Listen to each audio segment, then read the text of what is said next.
Thank you for taking the time to learn about what it means to care for our son Paul.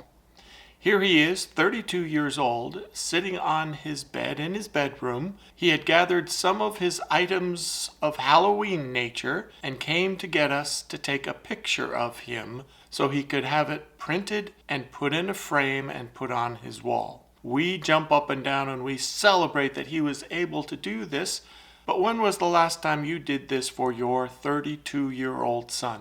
That's just the attitude we have with Paul, is we are just so happy about who he is and what he is able to do.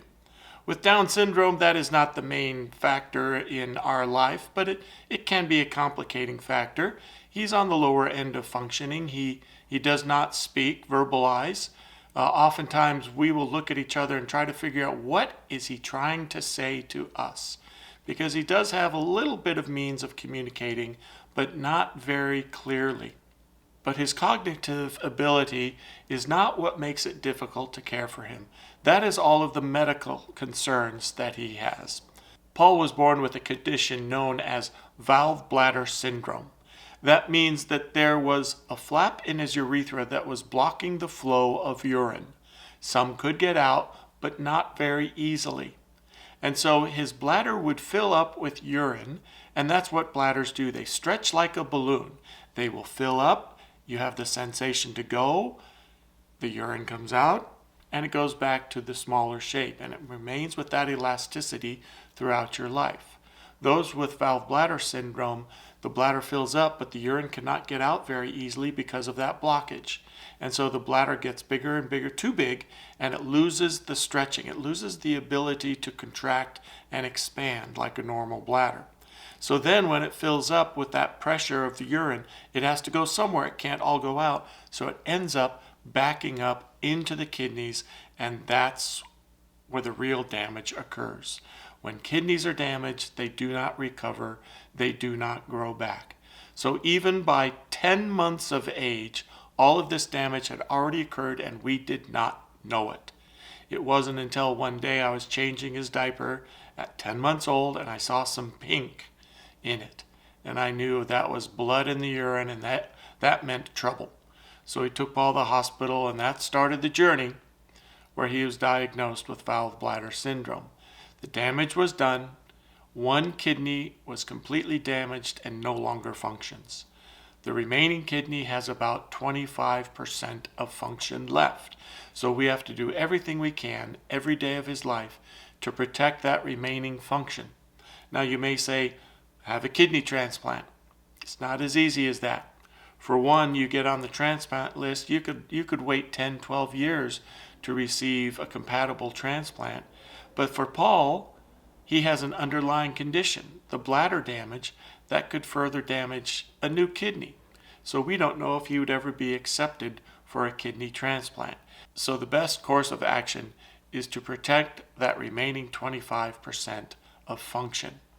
There have been many daily schedules that we have had throughout his lifetime based on what we knew at the time in how to make sure that he remained healthy.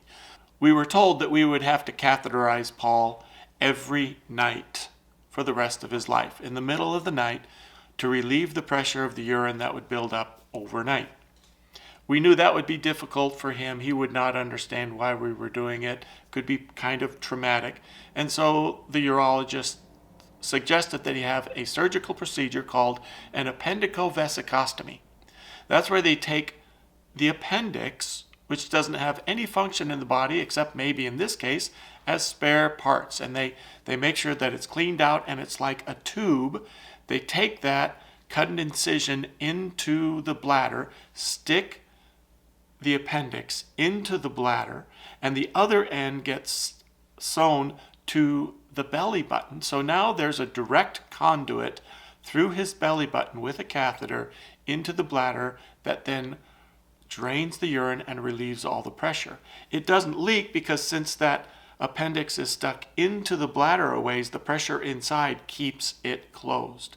So we thought that would be a great solution to a lifelong catheterizing once at night.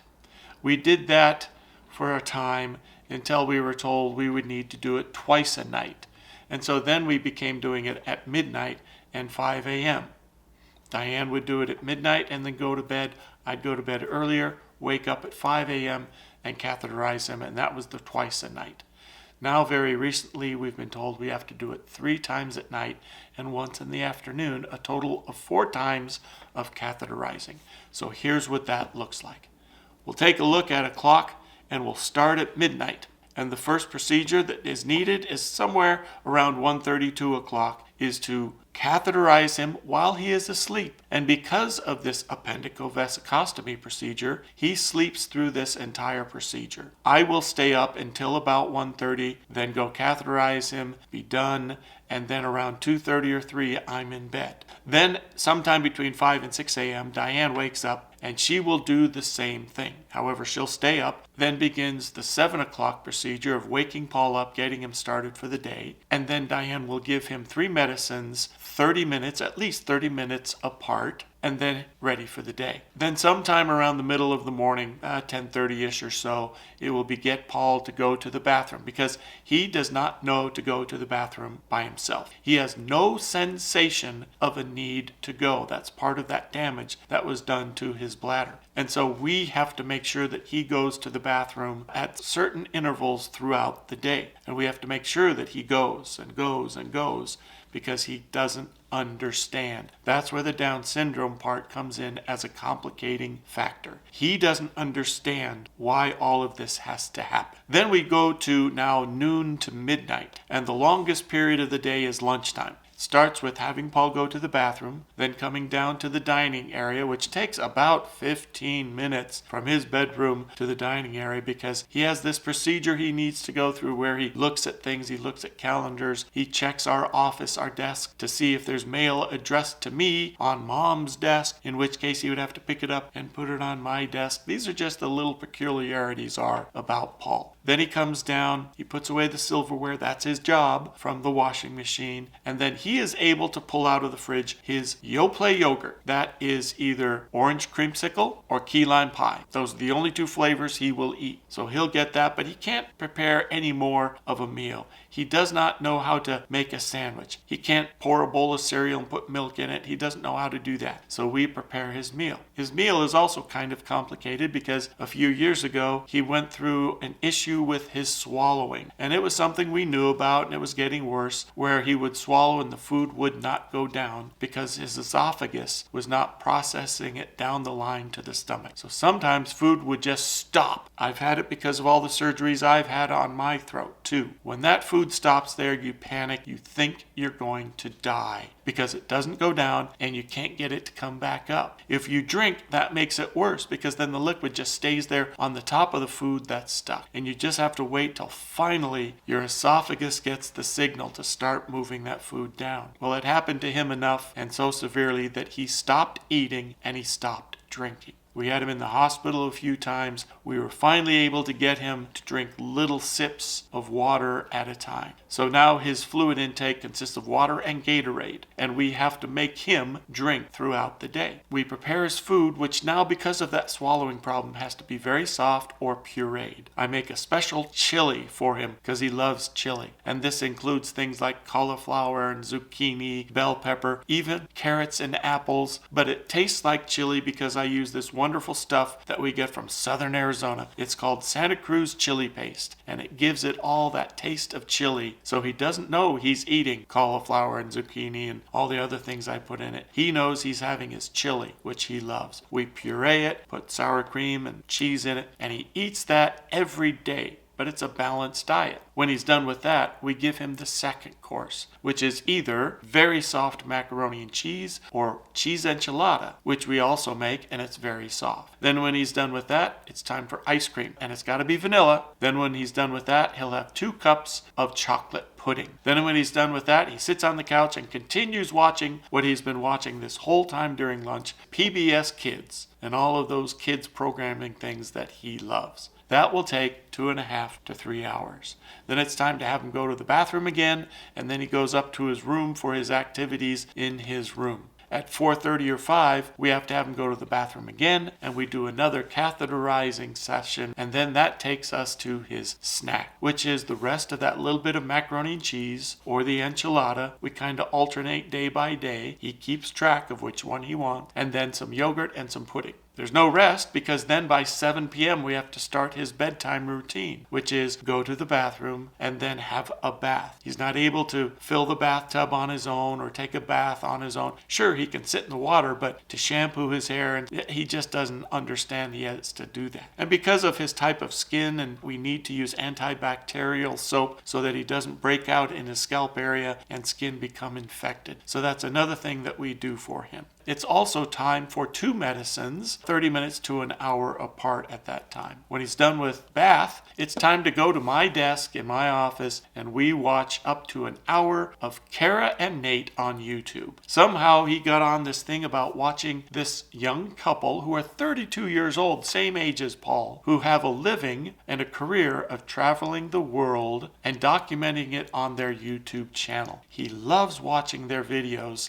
even though he does not like to fly. He loves watching them fly around the world and have all of their adventures with Kara and Nate. They're his best friends now. So we watch 30 minutes to an hour of that, and then it's time for him to get into his bed, and he'll still be watching some videos and doing some things as he prepares for sleep. That begins at 10 o'clock as we have the final time of catheterizing Paul. This schedule is every day, no exceptions, for any reason at all. So when we tell you we're going on vacation, we're taking Paul to Disneyland, this is his schedule at Disneyland. When we're traveling, this is the schedule that we must keep to every day, because we've known since he was born 32 years ago that our number one goal in life is keeping Paul alive, and that gets more and more complicated each year as we go. So all of this effort goes into the everyday schedule. We realize that his care needs have gotten greater. We are getting older. Abilities are decreasing in us. We have to pay attention to Paul's quality of life. It's not good enough just to accomplish this schedule every day. We need to be able to give him life experiences that would be appropriate for his abilities. And we have not been able to do that. Of course, during the COVID era, everybody kind of pulled back from doing things. But we still need to take him out. He loves going to museums. He loves going bowling. He loves going out to places like Red Rock, to the visitor center. We need to start doing those things again. And it's for these reasons, Paul's schedule and his quality of life, that I need to step back. And I realize at age 66 now in March, I need to retire. And so I will work through the end of January, and then I will be retired so that I can concentrate on this schedule for Paul. Pastor Diane will continue working. She's about 2.5 years younger than me, so she will continue on. You look at this schedule that we have on the screen, there's a lot of red on those clocks. I can't do it all, even being retired. She will most likely continue doing that 5 to 6 a.m. procedure and the waking up and getting him started. And that will allow me to get 7, maybe 8 hours of sleep in before I take over for the rest of the day. This is a huge change for us. And this is also, we know, a huge change for Christ the Servant, our church. We know that God is guiding us through all of these things, and we thank you for all of the support that you give us. Please, I would love to be talking to you if you have any questions. Of course, I will be at church through the month of January. Then you won't see me for a while, for a couple months. Our bishop has asked that I become kind of scarce for a while, but Pastor Diane will be there every week, and then I'll slowly start coming back and doing things like playing guitar and singing with the worship band. So we thank you for your prayer. I thank you for your time and your attention watching this video explanation of what it's like to care for Paul.